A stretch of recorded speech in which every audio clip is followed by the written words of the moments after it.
Well, good morning, guys. Well, we're back at it. So yesterday evening, we went ahead and found the position for our third seat, and we drilled a hole, and we done took our router, done a recess, so that plate will fit down in there, and we just carpet right over it, and we won't have it won't be a big obvious thing in the boat. It'll just be an accessory. So what I've done, I've positioned the deck panel in the boat where it eventually will be glued down. Let me take you over here and show you. So the deck panel's here in the boat. This is where this deck panel is going to be. I think we're satisfied with the position. So the next thing I need to know in relation to the hole here, I need to know where the stringer is. I've got a mark here where just about where that center stringer is. But we're going to do some reinforcement underneath this. So we need to get a measurement. I need to try to figure out where the stringer is in relation where I can mark it on the back side. And right there we're hitting it. I'm going to try to get in the center of the hole. And we're looking at a 2 1/8. About 2 1/8 inch. No, I'm reading that wrong. Let me see here. Yeah, 2 1/8.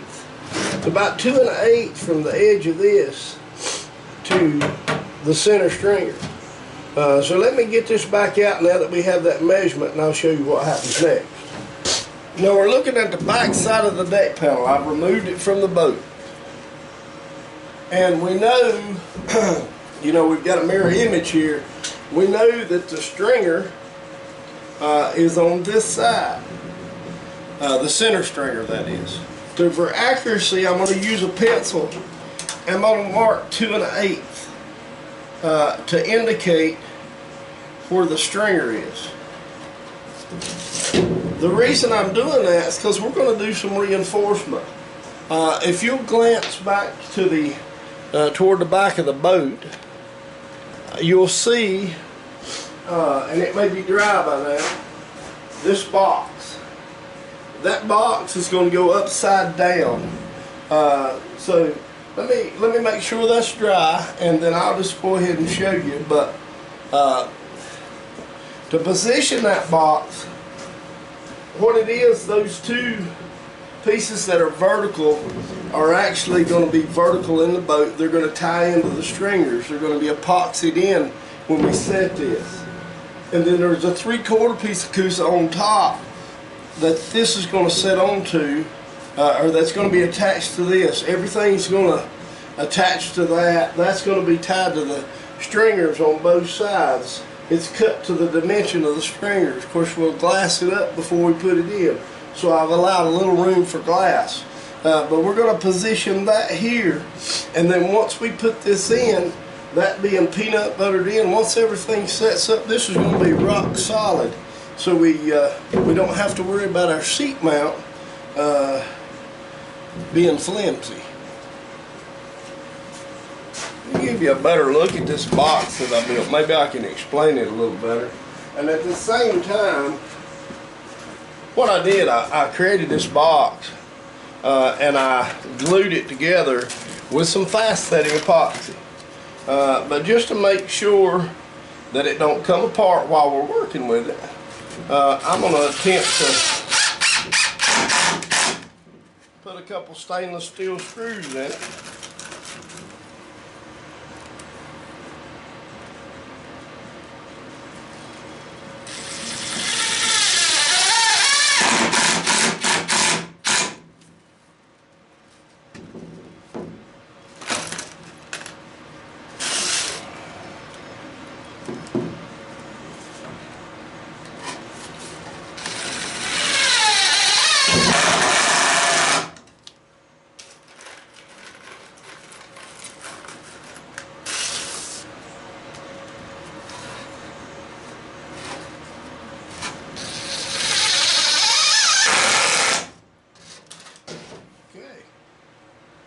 I think we got that.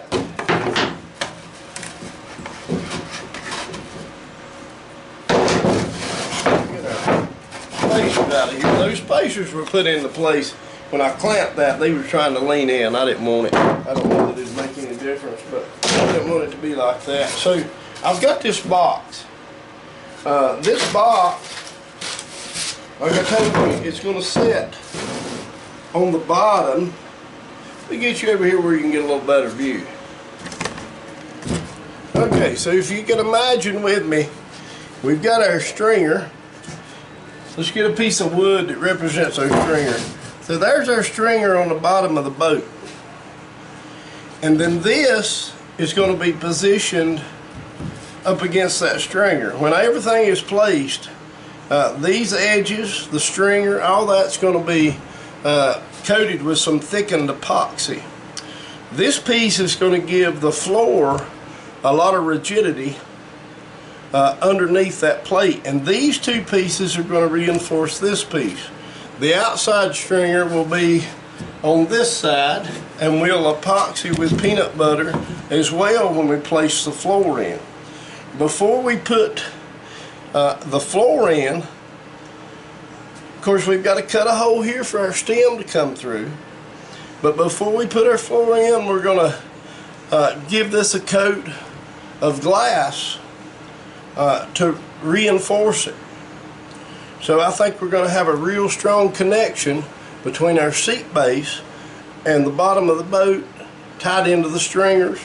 And with that being said, like I said, it's going to be a solid, firm connection that we don't have to worry about the man in the middle wobbling back and forth too much. So let me get a square, and we'll get a line marked. You know that I marked the center of the stringer.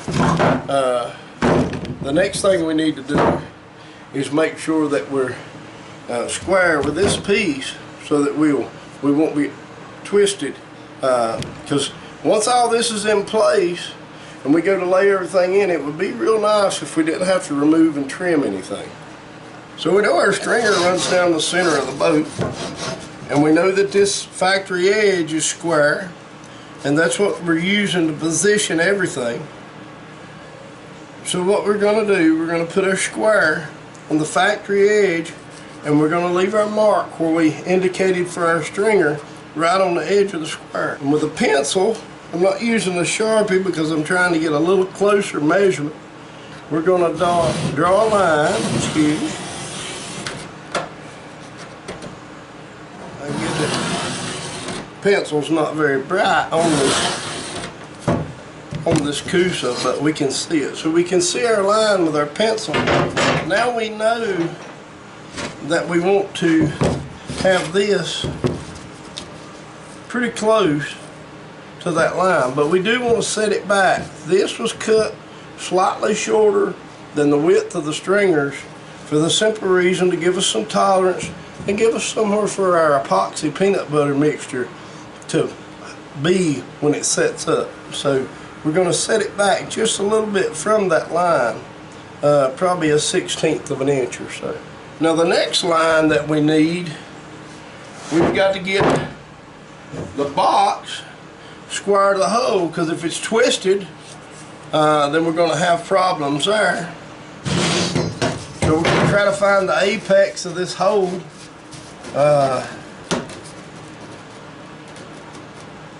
Line it up pretty good. And it's not imperative that it be perfect in the hole this way. We just don't want it twisted. So we're going to draw the line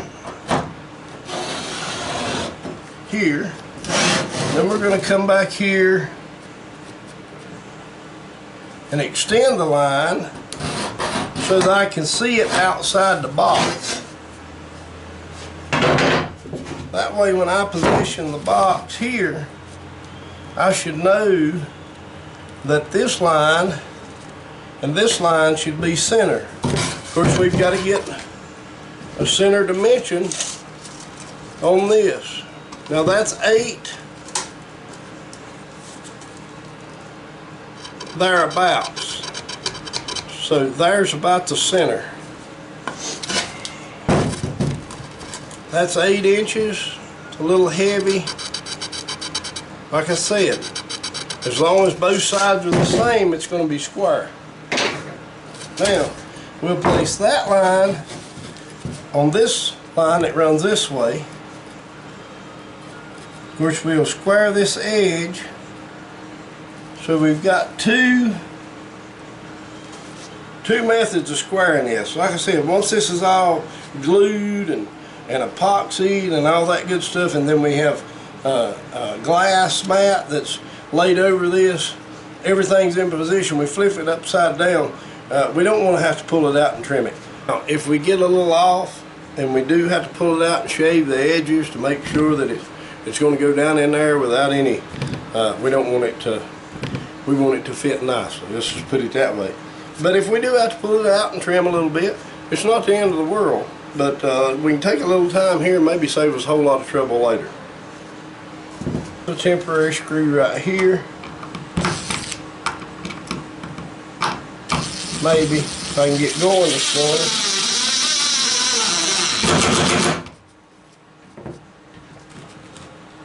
We'll make sure we're lined up back here, and we'll put us a temporary screw back here.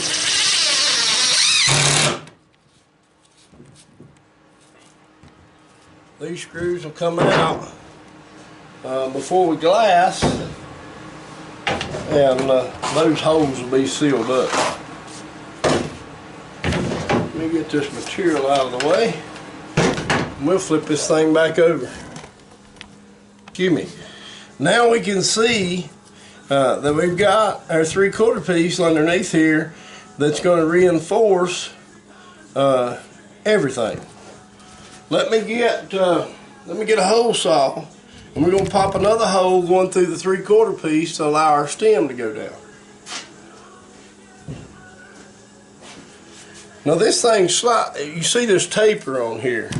The hole that's here don't have to be quite as big as this hole, because as we go down, we're gaining a little bit, or we're losing, but the next hole can be a little bit smaller.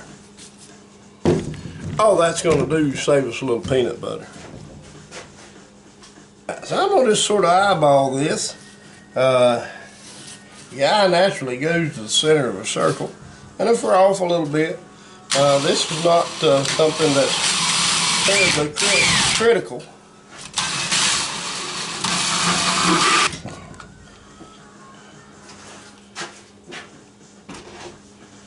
Okay.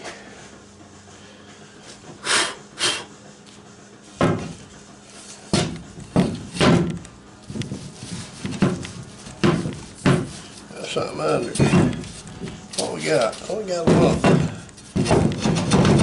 Oh, I see. That's that screw on the other side. That's not going to be a problem when we get everything glued in place now. I think that's where we need to be. We got our hole, we know we're lined up. I'm going to draw me something to go by all the way around here. Of course, we've got these screws that we put in place that we can use as guides as well.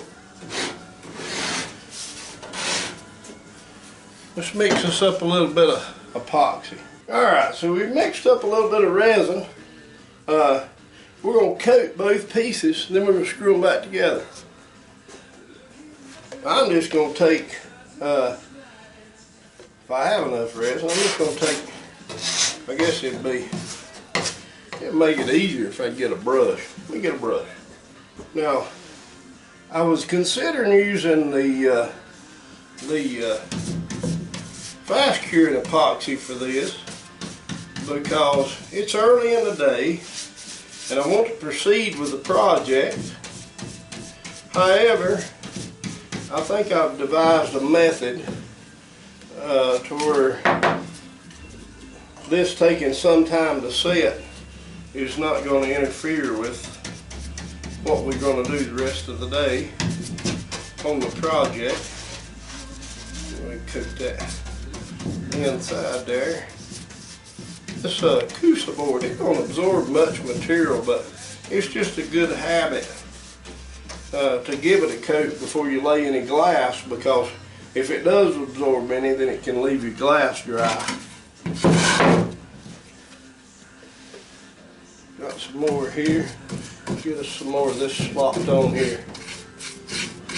See, we're just using it as glue, basically.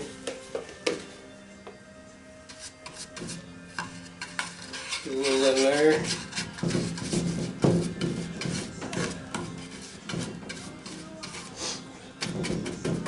I think that's enough. Okay, we take this piece, line it back up to this piece.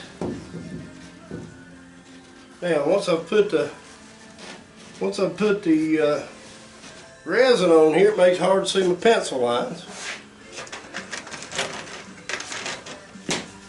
But by placing a couple pilot screws, I lift that up, and I know it goes right back in the same hole. We know where we're at, right?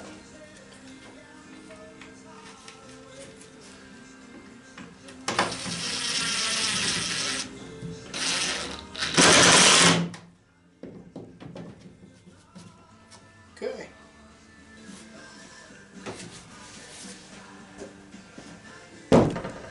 Now let's flip it over again. All right, now we're back on this side, and we got our 2 screws here, but those 2 screws can't stay because they're poking up through here. They're going to interfere. So, like I told you before, I could use a fast cure, but I think what we're going to do is we're going to just run a few screws in. I'm probably going to try to make sure that I'm not where my screws go. If we decide to screw that pedestal base in, you know, I don't want these screws to be in the way. So.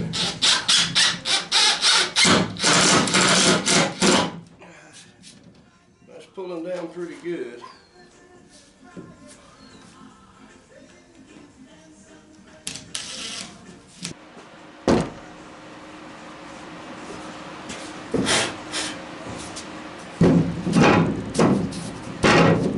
There, screws in the way. We lift that back up, and we'll pop those 2 screws out.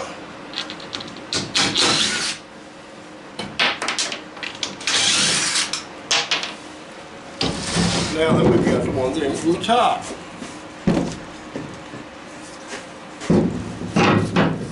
Perfect. I like it. Now I'm going to mix up some epoxy. I'm going to put a little thickener in it. And we're going to set this in its final resting place. And that epoxy is going to make it be there. And we'll come in from the bottom side later and put some peanut butter in and fill all this, any voids or gaps in here, and then we're going to glass over the bottom. Eventually we'll glass over the top. But I think you've got an idea of what we need to do. Of course, this deck's 1/2 inch. We're putting glass on it to give it some rigidity. 1/2 inch was what was in this boat before. So I'd have to change a lot of things to increase the deck thickness. With all the bridging we've got in here, it's not going to be necessary that it be any thicker, especially with a layer of glass on the top and a layer of glass on the bottom. But all that to say, because it's 1/2 inch and we wanted to recess this, it was absolutely necessary that we give it some reinforcement because it's possible that that could break out. There's going to be a lot of leverage with somebody sitting on it. So I think you've sort of got the idea. If you'll tune back in with us later, we'll complete this, and by installing the deck, and then we'll give it a go. We might even put a pole in it and put a seat in it and give it a little test run before we go any further. So I appreciate you hanging out with me this morning. This is Brian with Cliffside Outfitters. Y'all have a good day.